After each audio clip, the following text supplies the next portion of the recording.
I'm so pimpin' and gangsta, got and money, so don't be hating on me, 'cause you know I'm so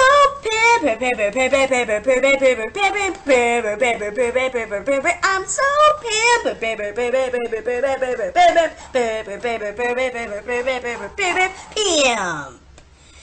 Yo, what up, homies? This is PimpinMasterDX here with a definitive top 10 list of the worst video games of all time. This is gonna be a long one, so let's move on. At number 10 is Fight Club, the official game of the official movie of the novel Fight Club. It's basically just a fighting game, but a really, really bad one. It's unoriginal and repetitive, and worse than that, all the user-created characters look the same. I mean, what the hell? And at number 9 is Bomberman Act Zero. It's like Bomberman if you strip out all the charm and fun. It's butt ugly, even for a first-generation Xbox 360 title, and there is no save feature. Why is this such a bad thing, you ask? It's because there are 99 levels in the game, and you have only one to complete them all with. And if you die, you gotta go all the way back to the beginning. And there's no offline multiplayer in the game either. Coming in at number 8 is Half-Life 2. Everyone seems to be brainwashed by Valve into thinking that this is the greatest first-person shooter ever made. But in reality, it's the 8th worst game of all time. Why? It's repetitive as hell. You go somewhere, someone tells you to do something, you drive to the place you gotta go, something goes wrong, you have to kill some stuff, it's all some physics puzzles, you gotta drive somewhere else, and repeat the cycle all over again. There are too many pointless physics puzzles because of this, and the story progresses slower than Duke Nukem Forever's development cycle. Okay, on to number 7, Soul Calibur. This is another fighting game, so you know what that means. Button mashing. I mean, a mindless button masher could beat an expert at this game, and that just ain't gangsta. Not only that, its single-player modes are frustrating and unrewarding, with unlockables such as stupid concept art that no one gives a fuck about, and a mode that allows you to make your own opening movie. Yay. Oh yeah, and while all the levels look different, they play exactly the same.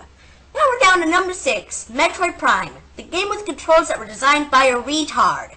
They are so convoluted, like you have to press the right trigger to look up and down, but you can't move while doing so, all because the retarded chimpanzee who programmed this to map weapon switching to the right joystick.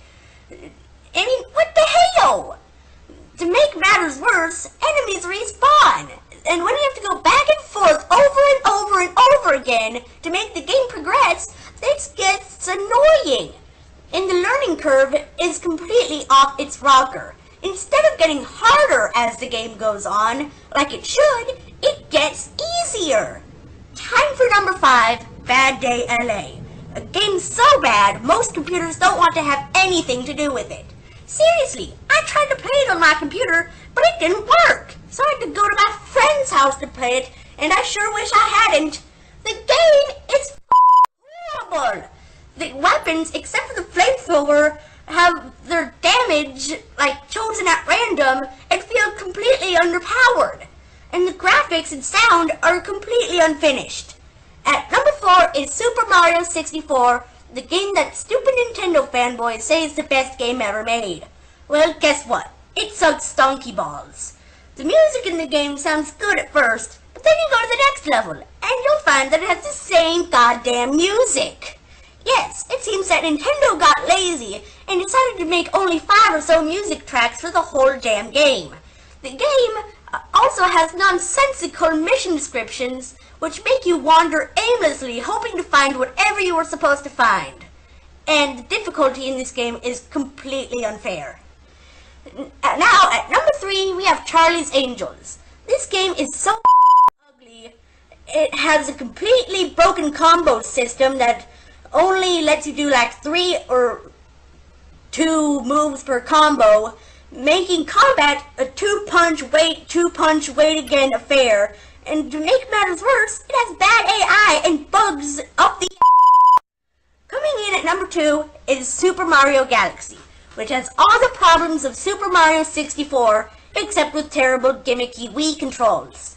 And finally, we've made it to the number 1 worst game of all time.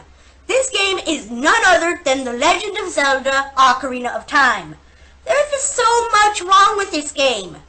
The water temple, which requires a strategy guide to get out of. The fairy Navi, who never shuts up.